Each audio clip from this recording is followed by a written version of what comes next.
Oh, come on. Hello, my name is Harold Mendelson, and this video is in connection with the report I've turned in on with my topic, which was the Plymouth, the Puritans, and Cotton Mather, and the impact that they had on the Massachusetts Bay Colony, the other American colonies, the Church of England, and Great Britain, and conversely, the impact that those entities had on the Puritans and Cotton Mather. After the Pilgrims landed in 1620, they were Puritans. It took them over a decade for them to get settled and start create a series of Puritan churches. They needed to have ministers that were both dynamic, forceful, and also supported their political views. Two of these ministers were John Cotton and Francis Higginson. Both had similar backgrounds. They were Puritan ministers in England and ran afoul of King Charles I with their seditious sermons, and also with the support of the Church of England. They were forced to leave, and they ended up going to the Massachusetts Bay Colony in the American colonies. The Puritans had strict edicts to follow.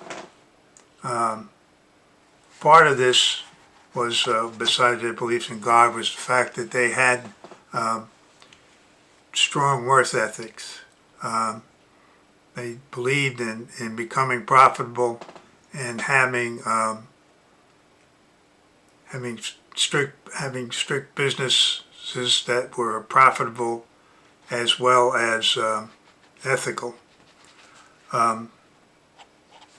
This made a lot of them wealthy. They were all, not well, for the most part, they were financially independent as long as they were running their businesses.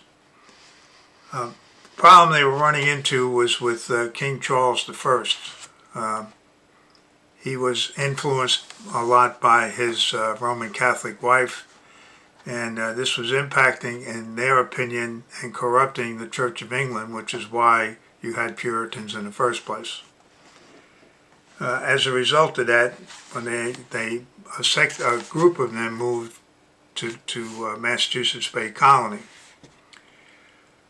Not all Puritans were in total agreement or even in majority agreement with the church edicts and rules. One example of that was Anne Hutchinson. She had been a follower of John Cotton and arrived in Massachusetts Bay Colony a year after he did. Her outspokenness and her views got her in trouble, not only with the Puritan Church and the leaders of the Puritan Church, but also with the local government. This led to her banishment from the Massachusetts Bay Colony, and after the trials through the church, she was excommunicated from the Puritan Church, and it was forcing her and her husband and family to move to Providence, Rhode Island. Because of this conflict with the King Charles I, it was not only being felt in the Massachusetts Bay Colony, but also in England. He had brought the session of Parliament out of, he just ceased it to exist in effect, and he ran the country by himself, and the English people were feeling that they were losing their liberty and freedom. This led to a revolution which lasted from 1641 to 1647, where Oliver Cromwell defeated King Charles's army, led to his capture, and 2 years later to his execution.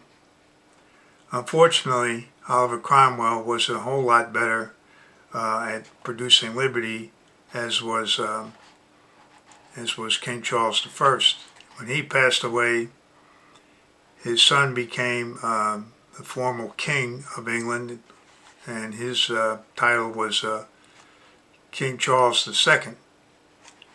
After he passed away, King James I, well, no, he was also King James II, came into power, and he was very leaning towards the Catholic faith, which was a threat to the Church of England. As he produced more edicts and started bringing changes to the Church of England, this led to an overthrow of King James II and what is known as the Glorious Revolution.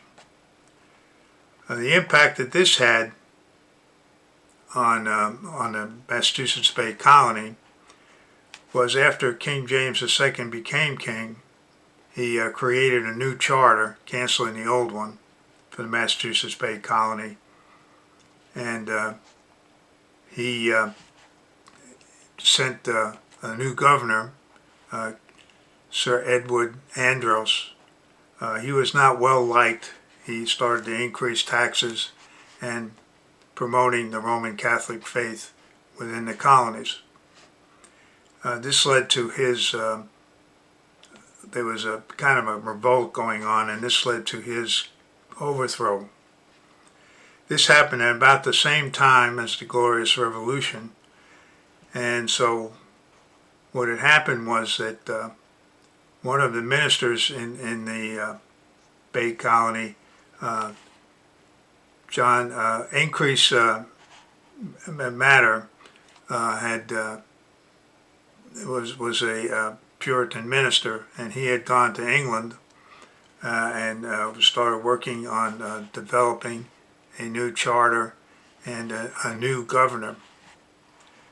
He returned back to the Bay Colony in 1691, came back with a new charter and a new governor. That was Mr. Phipps.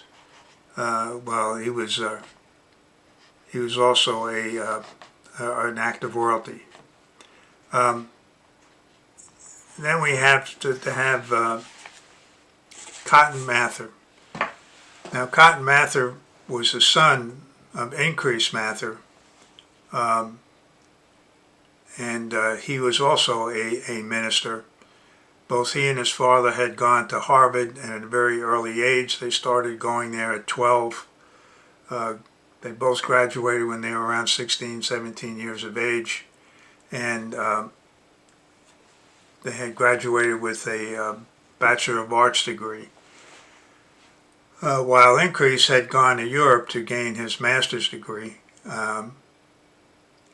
Cotton had stayed at Harvard, and he ended up getting a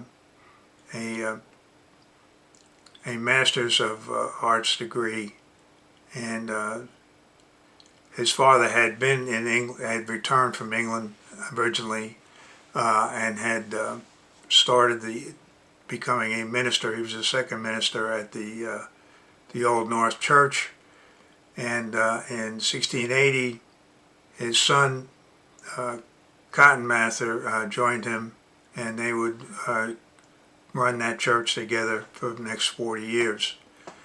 In 1685, Cotton was ordained a minister. Both of these men were pretty much against the Church of England because they'd been so corrupted at that time and influenced by the Roman Catholics, and against what was going on in England. After, as I had mentioned earlier, when King James II became the reigning king of England, they both were very active in getting him removed and getting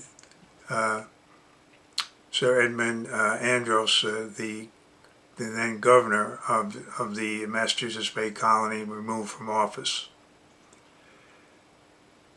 Basically, Cotton Mather was married 3 times. He had a total of 15 children. Only 2 survived him. He had 3 adult children. One was his son, Increase Mather, that he named after his father, and he ended up being lost at sea on August 10th in 1724. His father had passed away 2 years earlier, and this left him depressed. He had been married 3 times. The first 2 wives died on him after they had produced 15 children between them.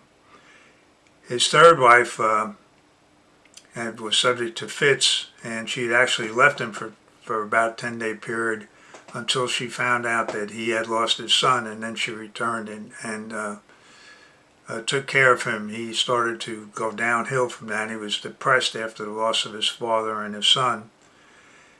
And he was a prolific writer, however, in his younger days, and wrote over 400 books and pamphlets.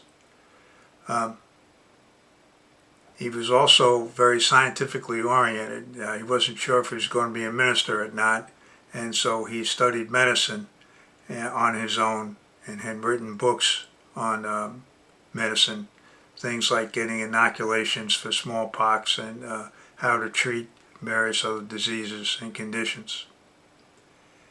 The impact that they had was basically they were hardline Puritan ministers, and they were profitable, and they had the impact on non-Puritans that would watch and see how they grew their own lives and became reasonably wealthy. Also, they found that the Puritans were the kind of the glue that held the Massachusetts Bay Colony together. They worked with the government and became self-sustaining. The impact that they had on them is after Increase Mather had resigned, well, under duress from Harvard University as president. Cotton Mather wanted to replace him and was not approved. And the reason for this is that he was a very old-time Puritan minister, and as life was getting easier in the colonies and the Glorious Revolution took effect, the majority of the population of the Massachusetts Bay Colony were becoming less restrictive in what their desires are for religion, and they started taking up what Cotton had considered to be bad habits. They started to go to entertainment, they would dance, they would attend social events, they even went to drinking, and some actually would start cursing and having premarital sex and so forth. And he viewed this very harshly. He was not in favor of this. He also found that the students at Harvard were engaging in the same policies, activities, and he was against that as well. In fact, he wrote a letter to the board of Harvard complaining about their lack of moral character. He would die on the day after his birthday in 1728, and he had two girls that survived him, and they would carry on his name. He was involved in witchcraft trials to some extent, but had no direct connection. His father and he had written books after the events, and declared that they were not directly involved. And however, they had enemies, and the enemies also were writing books and stuff and implicating them in the witch trials. And this would be a stain on him for the rest of his life and afterwards. And we found authors that even today are writing both for and against Cotton Mather. Thank you very much for watching, and have a good afternoon.